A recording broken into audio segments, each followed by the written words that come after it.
국민 여러분 안녕하십니까. 공작관TV 그레이트게임 최수영입니다. 오늘도 저희 방송을 애청하시는 전국 방방곡곡의 국민 여러분, 또 해외 동포 여러분들께 감사를 드립니다. 오늘 제가 매우 존경하고 사랑하는 저희 선배님 한 분으로부터 글을 하나 받았습니다. 내용이 너무 아름다운 내용이기에 국민 여러분들과 함께 공유하고자 합니다. 제목은 야율초제의 더하기와 빼기라는 제목입니다. 이 야율초제는요, 이엘리 추사의 중국어로 읽게 되는데, 유비에게 제갈량이 있었다면 징기즈칸에게는 야율초제가 있었습니다. 징기즈칸이 초원에 유목민에 불과했던 몽골족을 이끌고 동서양을 아우르는 대제국을 건설할 수 있었던 것은 이 야율초제라고 하는 걸출한 책사가 있었기 때문에 가능했다고 합니다. 징기즈칸은 나라를 다스리는 일이나 이민족과의 전쟁이나 중요한 일은 무엇이든지 간에 이 야율초제와 의논을 했다고 합니다. 출신 성분을 따지지 않고 오직 능력만 보고 임무를 썼던 징기스칸은 한낱 피정복민의 젊은 지식인에 불과했던 야율초제를 그토록 신임했던 이유는 천문, 지리, 수학, 불교, 도교 할 것 없이 당대 모든 학문을 두루 섭렵한 탁월한 야율초제의 식견 때문이었다고 합니다. 하늘과 땅과 인간, 그리고 세상 만물의 이치를 꿰뚫어 보았던 야율초제, 그가 남긴 아주 유명한 명언이 하나 있다 합니다. 여일리 불약 제1해 생일사 불약 멸일사. 해석하면 하나의 이익을 얻는 것이 하나의 해를 제거함만 못하고, 하나의 일을 만드는 것이 하나의 일을 없애는 것만 못하다. 깊은 깨달음은 간결하고 큰 가르침은 시대를 관통합니다. 스티브 잡스가 자신이 설립한 애플사에서 쫓겨났다가 애플이 망해갈 즈음 해서 다시 복귀하였습니다.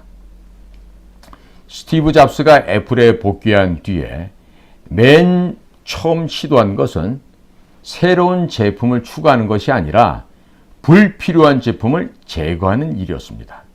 수십 개에 달하던 애플 제품을 전문가용, 일반인용, 최고 사양, 적정 사양 분류해서 단 4가지 상품으로 압축을 했다고 합니다. 이렇게 불필요한 제품을 솎아내고 선택과 집중의 의사결정으로 다 죽어가던 애플을 소생시켰습니다.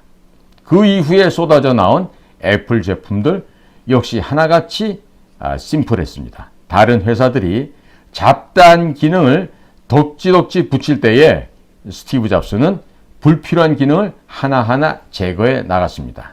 그렇게 탄생한 제품이 바로 아이팟, 아이폰, 아이패드, 전자제품도 명품이 될 수 있음을 입증하였고, 다 망해가던 애플은 어느덧 시가총액 세계 1위의 기업이 되었고 혁신의 아이콘이 되었습니다.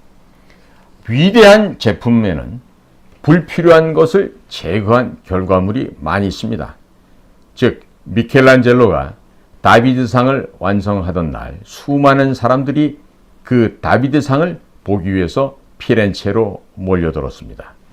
커튼이 걷히고 5m 높이의 다비드상이 그 모습을 드러내자 사람들이 일제히 탄성을 질렀다고 합니다. 인간이 만들었다고는 도무지 믿을 수 없는 완벽한 조각상에 압도돼 버린 대중은 하나같이 무릎을 꿇으며 신에게 감사의 기도를 드렸다고 합니다. 사실 미켈란젤로가 조각한 대리석은 이 결이 워낙 특이하여서 당대에 내놓으라 하는 조각가들이 조각을 하다가 모두 포기하여 수십 년 동안 방치되었던 그런 바위였습니다. 어느 쪽은 푸석푸석하고 또 어떤 쪽은 단단하여 조각하기에 너무나도 어려웠던 그런 암석이었던 거죠. 그 모든 난관에도 불구하고 미켈란젤로는 그 대리석으로 최고의 작품을 만들어내었습니다.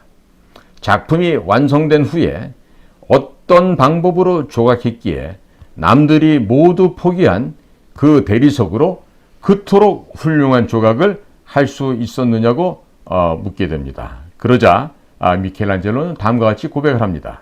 나는 돌 속에 갇혀있는 다비드만 보고 불필요한 부분을 제거했을 뿐입니다. 위대한 조각상 역시 불필요한 부분을 제거한 결과물입니다.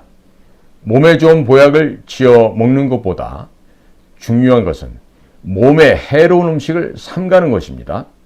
근육을 키우는 것보다 시급한 것은 불필요한 살을 제거하는 것입니다. 누군가 사랑한다면 그 사람이 원하는 것을 들어주기에 앞서서 그 사람이 싫어하는 것을 하지 말아야 할 것입니다.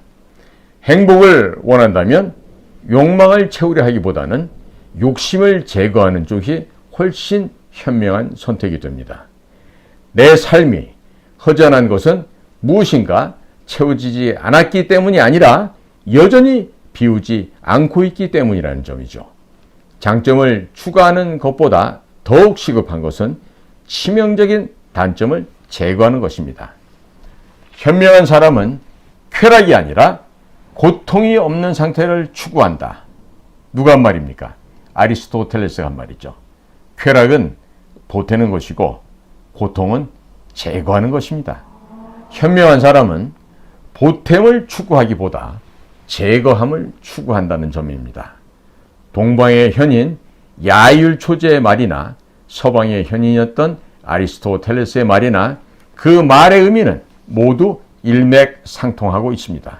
무엇을 채울까 생각하기에 앞서서 무엇을 비울까를 생각해 봐야 하겠습니다. 어떤 장점을 갖출까를 생각하기에 앞서서 어떤 단점을 없앨까부터 궁리해야 하겠습니다.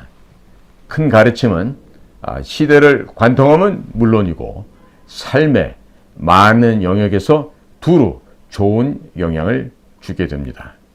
개인의 행복과 가정의 화목은 물론이고 탁월함을 추구하고 성취를 지향하는 비즈니스 모든 영역까지 말입니다. 무엇을 더 보탤까 생각하기에 앞서서 무엇을 제거할까 생각하는 것이 탁월함의 시작입니다. 야율 초제의 말을 다시 한번 상기해 봅니다. 하나의 이익을 얻는 것이 하나의 해를 제거함만 못하고 하나의 일을 만드는 것이 하나의 일을 없애는 것만 못하다. 저 또한 오늘 우리 선배님이 저한테 보내주신 이 글을 읽으면서 많이 부족한 제 자신을 돌아보면서 더욱더 더 많이 배워야 되겠다. 더 가지려고 노력하는 것이 아니라 먼저 비워야 된다는 점을 다시금 생각하게 됩니다. 인생 불만백인데 항유 천년수다라고 하는 그런 시가 있습니다. 인생은 100년을 채우지 못하는데 늘 1000년의 근심을 갖고 있다, 이런 말이 되겠죠. 선조들이 현명하였던 우리의 조상들이 남겨줬던 이런 이야기들을 오늘 한번 저도 국민 여러분들과 함께 되씹어 보면서 오늘 동방의 대제국, 몽골의 대제국을 건립하는데 징기즈칸과 함께 큰 힘을 보탰던 율사, 책사 야율 초제의 이야기를 국민 여러분들과 함께 공유를 했습니다. 오늘도 저희 방송을 경청해 주셔서 고맙습니다. 감사합니다.